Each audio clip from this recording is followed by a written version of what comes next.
I have many projects that are sitting in various stages of completion. It took 3 years to find a home for Hoogie in the middle. Definitely worth the wait, as Gail Winskill has brought an energy and vision to this story that I don't think would have existed elsewhere. I have another picture book coming out with a different publisher in fall 2014. In addition, my kids grew up over that time period, and you don't get that time back. I have a full-time job outside of my writing, like many writers. I am a director of marketing for a coaching and seminar business. And because the guy I work with is an entrepreneur, the hours are often pretty long and demanding, so there's not always time at the end of the day to do what I want to do.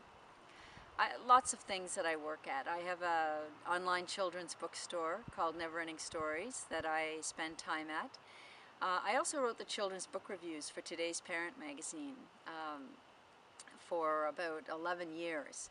And I loved working with that organization. The tough magazine market caused them to take that role internally about this time last year. But one of the last assignments I had with them was to interview the wonderful Maurice Sendak, a pretty incredible opportunity for me, given what an important author he was to our family, to our kids growing up. So I feel fortunate to have had that opportunity, especially given that he passed away only a few months after.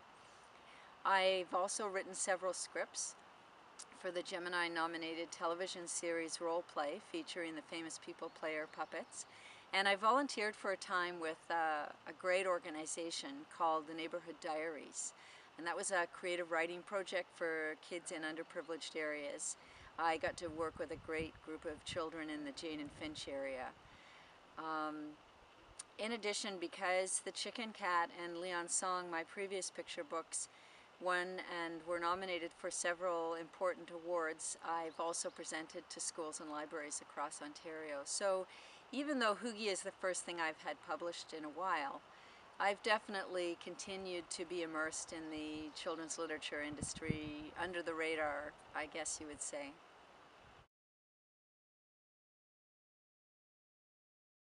I love presenting to school children, so I'm looking forward to taking Hoogie on the road. And because Gail has done such a great job of bringing out the similes and metaphors that I use to describe Hoogie, I think there's a fun unit I could do with kids, helping them invent great language to express their ideas.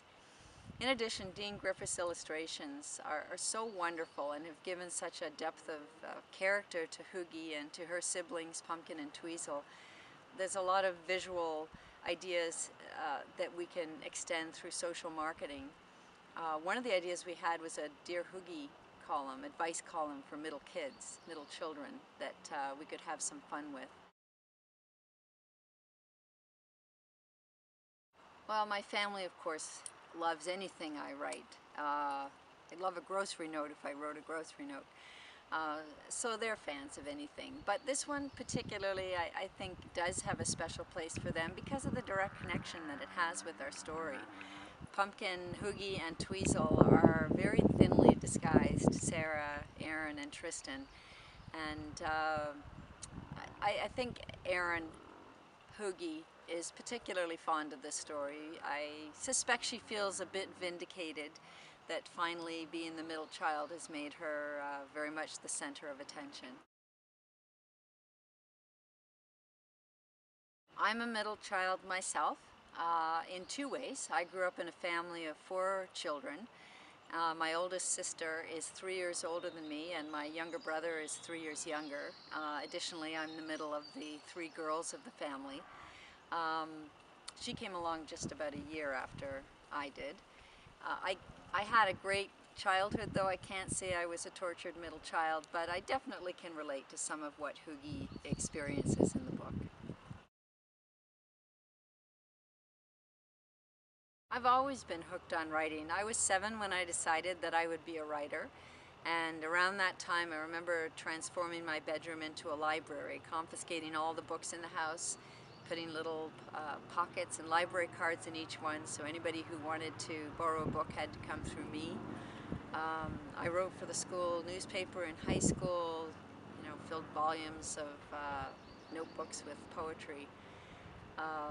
with the chicken cat coming along about 30 years after I had made that decision to be a writer, winning the Mr. Christie Award and the Ruth Schwartz Award, that kind of positive reinforcement is extremely motivating. In addition, Gail Winskill and editor Ann Featherstone and Dean Griffiths, wonderful illustrations, have done such an incredible job with this story that I wonder if there might not be more opportunity with the characters in this story, and it will be fun to find that out.